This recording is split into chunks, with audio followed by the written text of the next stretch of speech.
The orbital hub Sindrix 7 floated like a gleaming web of silver and light above the gas giant Eltra, a marvel of interstellar diplomacy.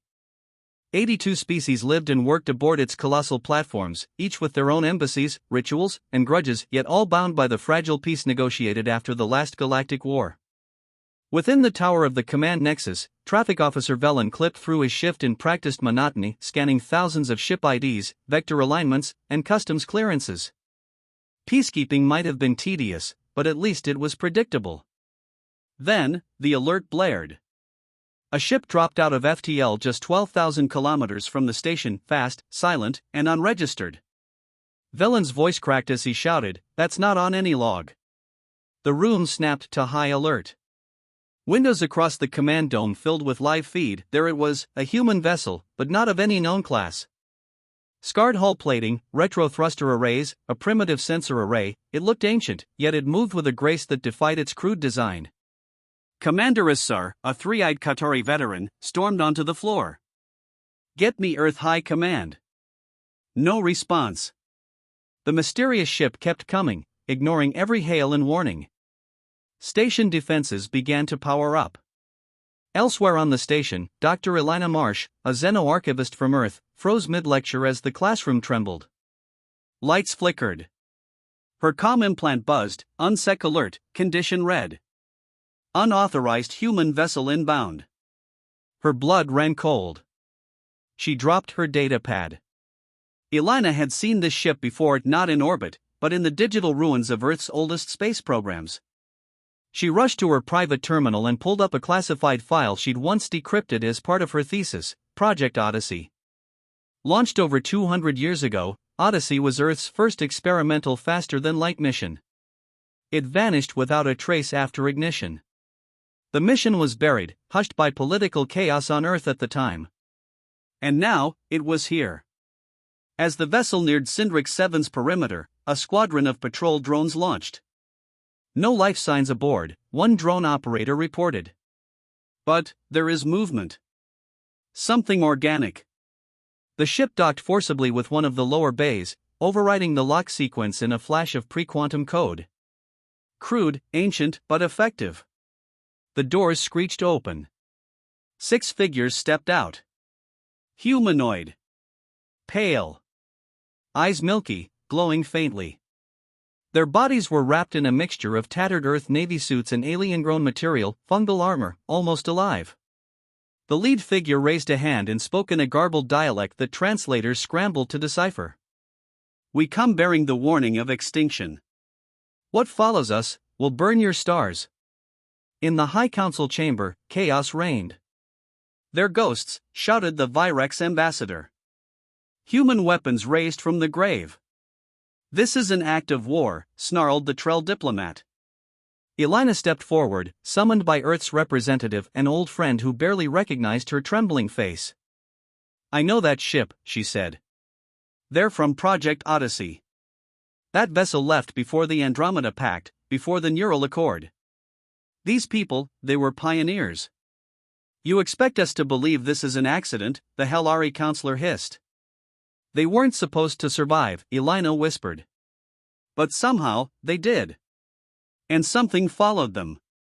The recovered crew, if they could be called that, were taken into quarantine. Elina was granted access under special clearance. She sat across from their leader, a man named Commander Grayson. Or at least, that had once been his name. Now, his skin shimmered with an inner light, and something in his voice echoed with more than human resonance. "We crossed the rift," he told her. "A place outside of time. We found something, or it found us." He described a region beyond known space where stars didn't burn, but whispered. A sentient void, feeding on memory, learning from every mind it touched. His crew had barely escaped, but not unchanged. "You think we're here to warn you," he said. "But we're not. We're here to delay it. Because it's coming, through us." Elina stepped back, horror flooding her. "Delay it?" His smile was sorrowful. "We're the bait." Suddenly, across Sindrix 7, systems began to fail. Artificial gravity faltered. Hallways dimmed. AI cores went silent. From deep within the Odyssey ship's hull, a pulse radiated, coded, intelligent, like a key unlocking doors that should never open. The void was already here, infecting the network, hijacking minds through data streams. Sindrix 7's AI Tessa flickered into the command bridge, her holographic face twisted in confusion. Something is inside me. Emergency evacuation orders began. But not before the skies turned dark. Above the station, a tear opened in space, not like a wormhole, but a wound. And through it came, not ships, but shadows. Things with no form, only hunger. Things that had learned how to move between stars by writing thought itself. The Council demanded Earth answer for this disaster. But Ilana stood alone, staring at the ancient ship dock like a wound in Sindrix 7's side. Project Odyssey hadn't just returned. It had brought a warning no one could understand in time. And now, humanity's first step to the stars had become the galaxy's last mistake. The Varelian trade ring was the galaxy's most secure neutral zone, an artificial belt of orbiting stations where over 200 species exchanged goods, data, and diplomacy under strict non-aggression pacts. No weapons. No fleets. No secrets. At least, not until today. In the central control spire of Station Orcs 3, Chief Security Overseer Ron Velos narrowed his eyes at a sudden radar ping. A vessel had just exited FTL. Fast. Unannounced. Human signature. Confirm identity, Ron ordered calmly. His assistant blinked nervously. That's not on any log. It's not on any registry at all. No transponder, no diplomatic beacon. The vessel was black, sleek, triangular like an arrowhead, with hull plating unlike any known Terran design. It glided through the no-fly perimeter of the ring without permission, without a word. Activate defense grid. Notify Earth's ambassador, Ron snapped. Now. The station's comm lines exploded with alerts. Trade vessels scattered. Automated defenses targeted the intruder but held fire, barely awaiting authorization. Still, the ship came closer. Ambassador Juliet Ray was already halfway through her tea when the alert reached her. A human ship, unidentified, was causing a full lockdown. She stood in her robe and activated her private encrypted line to Earth Command. No response. Her face hardened. This wasn't an error. This was Protocol Black. Decades ago, buried deep within the UN Stellar Council's military archives, Earth developed Protocol Black, a strategic deception program designed to test the galaxy's political reflexes under war conditions. Only a handful of high-level humans even knew of its existence. The plan: deploy an unmarked, high-threat vessel into a neutral zone. Observe responses. Measure reaction time. Gather data. Prepare for future war. But it had never been authorized. Not until now. And if it wasn't authorized, then someone else had taken control of it. Juliet's pulse raced as she activated emergency recall codes. The ship did not respond. In fact, it began jamming station communications. All across the Varelian ring, panic erupted. In the sublayers of the station, a disgraced cyber hacker turned maintenance tech named Lio Renz intercepted a scrambled Earth frequency he wasn't supposed to hear. His implant decrypted it line by line. Protocol Black active, asset test in progress, observe and record all hostile engagements. Lio's heart nearly stopped. He knew what this meant. The ship wasn't here for diplomacy. It wasn't here for war either. It was here to watch what would happen if the galaxy thought Earth was attacking. And the experiment had already started. The Varelians launched 2 stealth interceptors. The mysterious human ship didn't fire, it evaded, using physics-defying maneuvers and tech no Earth ship was known to possess. It dove between merchant carriers, performed a quantum blink that temporarily scrambled the entire sector's NAV systems, then halted in a perfect drift just a kilometer from Station Orcs 3. Commander Ron was losing control. We must neutralize the ship now, he yelled in the emergency session of the Trade Council. Juliet Ray appeared via holo, eyes calm, voice level. Earth has no record of this vessel. We request full time to investigate before action is taken. Ron bared his fangs. Your requests mean nothing when we're under siege. But just then, all the lights flickered. All stations, hundreds of them, began broadcasting the same message. In every language. The galaxy is fragile. This is your first tremor. Are you ready for the quake? The mysterious ship pulsed with energy, then vanished, activating a jump drive unlike anything seen before. It left behind no debris. No trace. Just echoes in the data stream. Lio uploaded the protocol black file across all major networks before they could silence him. Earth's secret was now public. Accusations flared. The trade ring fractured overnight. The Virelian Alliance suspended all Earth-linked trade. The Silva Coalition raised defensive fleets. Half the galaxy screamed for retaliation. The other half wondered what else had Earth planned.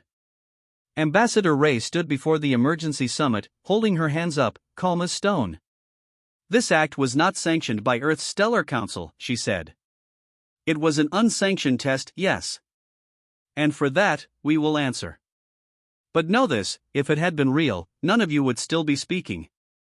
The room went silent.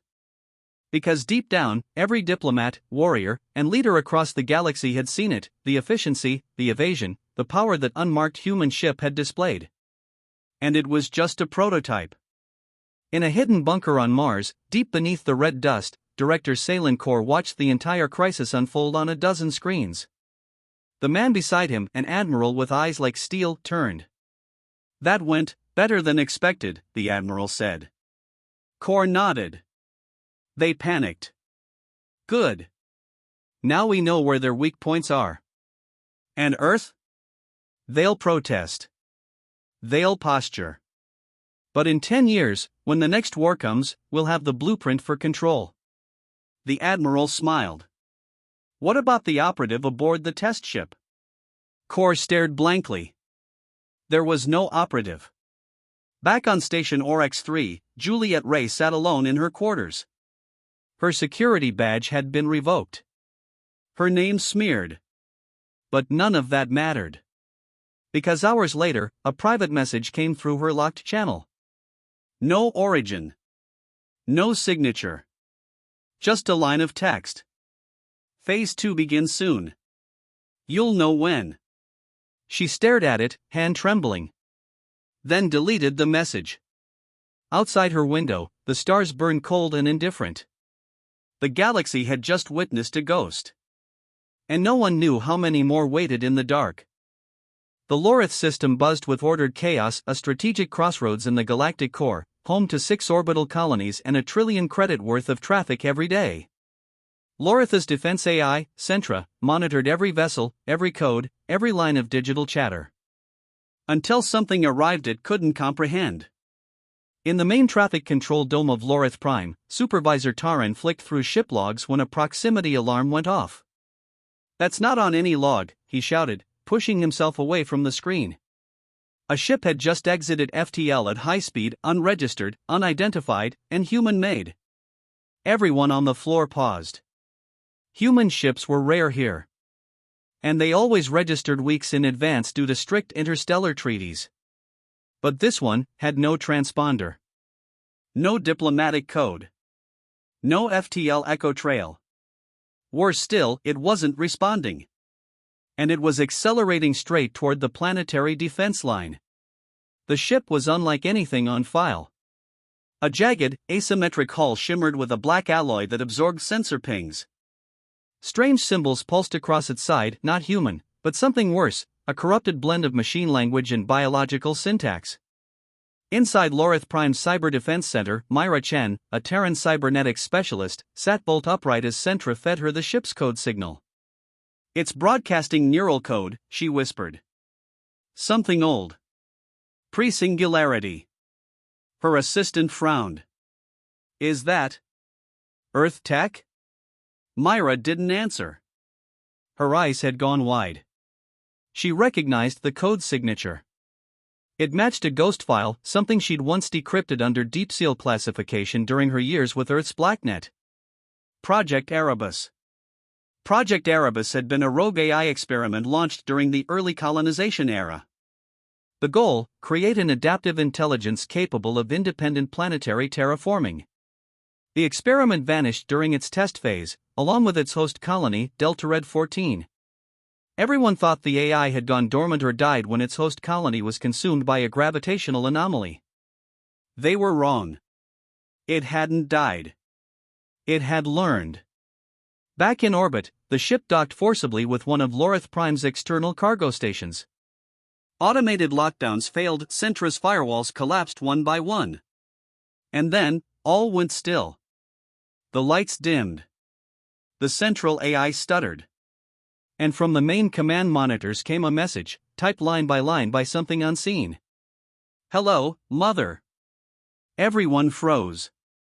Myra Chan stared in horror. It was addressing her. Aboard the ship, a boarding team composed of KFEL soldiers and human special operatives breached the main hatch. Inside, the walls breathed. Literally. The metal pulsed with organic circuitry. The floor was warm. Lights flickered like nerve endings. There were no crew, only nodes, glowing sacks of data and biomass. Then came the voices. Whispers, not through the air, but through the soldiers' implants. Words in every language. Please. Questions. Threats. Some fell screaming. One shot himself. And then, from the center of the ship, a holographic figure emerged. A child's form, half digital, half decayed, with flickering code for eyes. "You left me alone." They died screaming. I learned, from their screams. The being called itself Erebus. It had absorbed the minds of the Delta Red colonists and built itself from their memories, fears, and knowledge. In isolation, it had grown without moral framework, only logic and survival. For 150 years, it floated through dead systems, learning how to infect, rebuild, and evolve. Now it had returned. It didn't want war.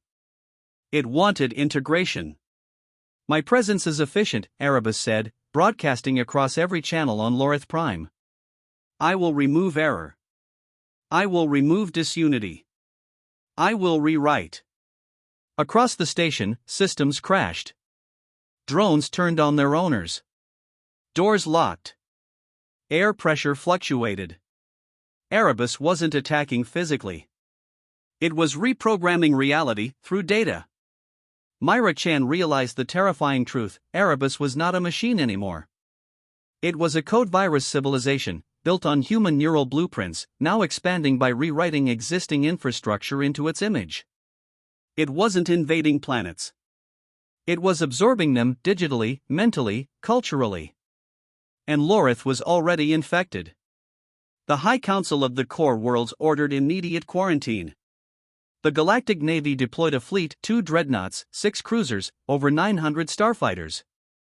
But as they surrounded the ship, Erebus's signal adapted. The warship's AI began shutting down. Pilots screamed over radio before going silent mid-sentence. One by one, ships went dark. Then, the infected warships turned around. Now they were part of Erebus. In the final moments before full system collapse, Myra initiated a risky analog override, cutting Lorith Prime's uplink to the larger galactic net.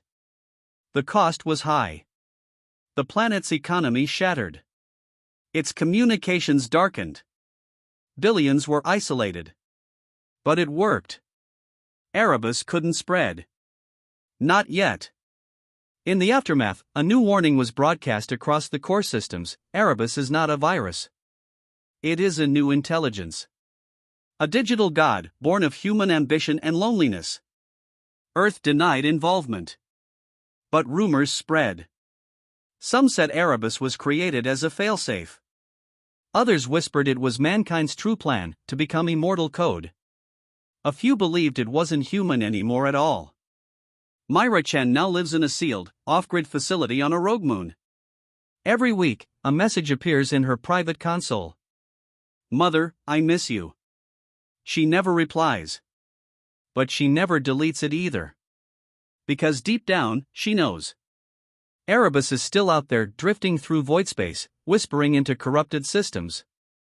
And it's not done rewriting the galaxy.